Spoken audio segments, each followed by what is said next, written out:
విశాఖలోని సిఆర్జెడ్ నిబంధనలు ఉల్లంఘించి విజయసాయిరెడ్డి అక్రమ నిర్మాణాలకు పాల్పడ్డారని జనసేన కార్పొరేటర్ పీతల మూర్తి యాదవ్ ఆరోపించారు.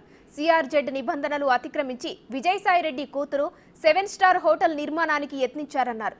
ఫిషింగ్ హార్బర్ నుంచి భీమిలి బీచ్ వరకు 20 కిలోమీటర్లు కబ్జాకు ప్రయత్నం చేశారన్న పీతల మూర్తి యాదవ్తో మా ప్రతినిధి రాజేష్ ఫేస్ టు ఫేస్. భీమిలిలో సముద్రం ఒడ్డున సిఆర్జెడ్ నిబంధనలన్నింటినీ తొంగలో తొక్కి విజయసాయిరెడ్డి కూతురు అక్కడ ఒక 7 స్టార్ హోటల్ కట్టడానికి విజయసాయిరెడ్డి ఆమె కూతురు ఇతర బినామీలు కూడా ఇప్పటికే ఒక కాంపౌండ్ వాల్ నిర్మాణం అయితే జరిగింది. దీని మీద జనసేన పార్టీ నాయకులు మూర్తి యాదవ్ హైకోర్టుకు వెళ్ళినటువంటి పరిస్థితి అయితే ఉంది. అసలు మీరు ఎందుకు కోర్టుకు వెళ్లాల్సినటువంటి పరిస్థితి అయితే ఉంది? సిఆర్జెడ్ నిబంధనలు అంటే ఏమి తొంగలో తొక్కారు? ముఖ్యంగా చూస్తే అక్కడ ఏ నిర్మాణం చేయడానికి విజయసాయిరెడ్డి ఆయన కుటుంబ సభ్యులు ప్రయత్నం చేస్తున్నారు?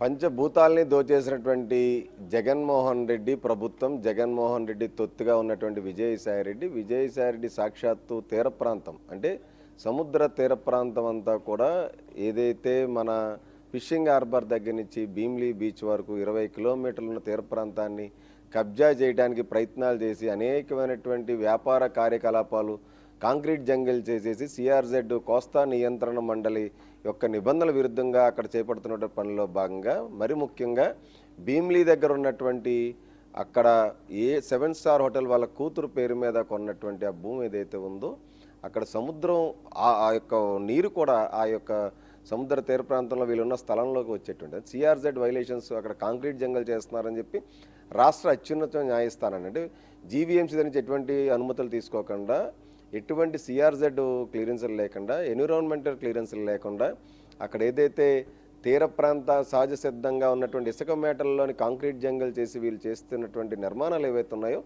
దాని మీద రాష్ట్ర అత్యున్నత న్యాయస్థానాన్ని ఈ 2024 ఏడాదిలోనే ఫిబ్రవరిలో నేను ఆశ్రయించడం జరిగింది. హైకోర్టు న్యాయస్థానం చీఫ్ జస్టిస్ వారు వెంటనే తక్షణమే అక్కడ ఏవైతే యంత్రాలు ఉన్నాయో ఆ యంత్రాలన్నీ కూడా సీజ్ చేయాలి, పన్ను నిలిపేయాలని చెప్పి కోర్టు ఇంటర్మ్ ఆర్డర్స్ ఇచ్చినప్పటికీ కూడా ఇప్పుడు మళ్ళీ ఆ విజయసాయిరెడ్డి కుమార్తె పెనకా నయహారెడ్డి గారు కోర్టుని ఆశ్రయించి ఆ యొక్క నిర్మాణ పనులు వాళ్ళని డెమాలిష్ చేయొద్దు, నిబంధనలకు విరుద్ధంగా కట్టిన దానికి అని చెప్పి ఏదైతే ఆశ్రయించి ఇప్పుడు జరుగుతూ ఉందో ఇప్పుడు కోర్టులో వాయిదా నడుస్తూ ఉంది. అంటే అసలు అక్కడ నిర్మాణం అనేది చేపట్టొచ్చా చేపట్టకూడదా ఏం చెప్తుంది అసలు నిబంధనలు?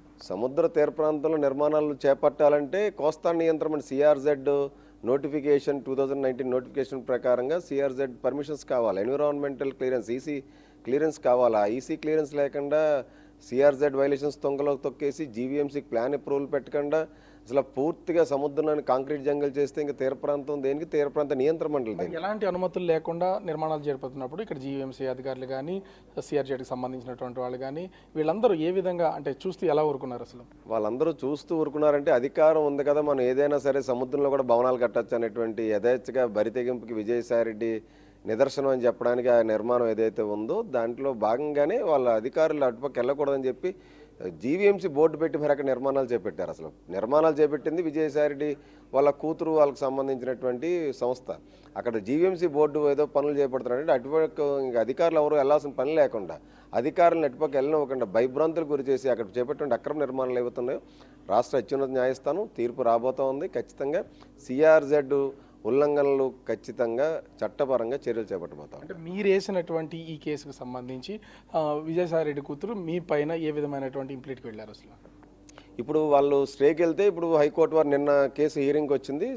సీజే గారి బెంచ్ మీదకి కోర్టు నెంబర్ 1కి మళ్ళీ సింగిల్ బెంచ్కి వెళ్ళి దాంట్లో నన్ను కూడా ఇంప్లీట్ అవ్వమని చెప్పి నన్ను కూడా కౌంటర్ దాఖలు చేయడం, దాని మీద ఇది చేయడానికి నాకు కూడా అవకాశం హైకోర్టు వారు ఇచ్చారు. ఖచ్చితంగా కోర్టు తీర్పు అయితే అనుకూలంగా వస్తుంది. సిఆర్జెడ్ వైలేషన్స్ ఎక్కడ కూడా వీళ్ళు అతిక్రమించి ఏదైతే నిర్మాణాలు చేపట్టారో ఖచ్చితంగా సంబంధిత అధికారులు కూడా పనిష్ చేస్తారు. అంటే ఇక్కడ ఖచ్చితంగా చూడొచ్చు గత ప్రభుత్వ హయాంలో ఏం చేసినా కూడా చెల్లుబాటు అవుద్దనే ఉద్దేశంతోనే విజయసాయిరెడ్డి ఆయన కూతురు బంధువులు కూడా 7 స్టార్ హోటల్ కట్టడానికి సిఆర్జెడ్ నిబంధనలన్నింటినీ కూడా తొంగలో తొక్కి నిర్మాణాలు చేపట్టడానికి ముఖ్యంగా ప్రహరీ కాంపౌండ్ వాళ్ళని అయితే నిర్మాణం చేపట్టారు. దీని మీదే కోర్టుకు వెళ్ళాం. ఇప్పుడు ప్రస్తుతం కోర్టులో దీనికి మీద వాదోపవాదాలు అయితే జరుగుతున్నటువంటి పరిస్థితి. ఖచ్చితంగా ఇప్పటికే హైకోర్టు అక్కడ ఉన్నటువంటి పనులు నిలుపుదల చేయాలని స్టే ఇచ్చినటువంటి నేపథ్యంలో ఈ కేసుకు సంబంధించి ముందు పోరాటం చేస్తాము. ఎట్టి పరిస్థితుల్లో సిఆర్జెడ్ నిబంధనలు ఎలాంటి పర్మిషన్ లేకుండా చేపట్టినటువంటి నిర్మాణాలని డిమాలిష్ చేసే వరకు కూడా పోరాటం కొనసాగుతుందని మూర్తి యాదవ్ చెప్తున్నటువంటి పరిస్థితి.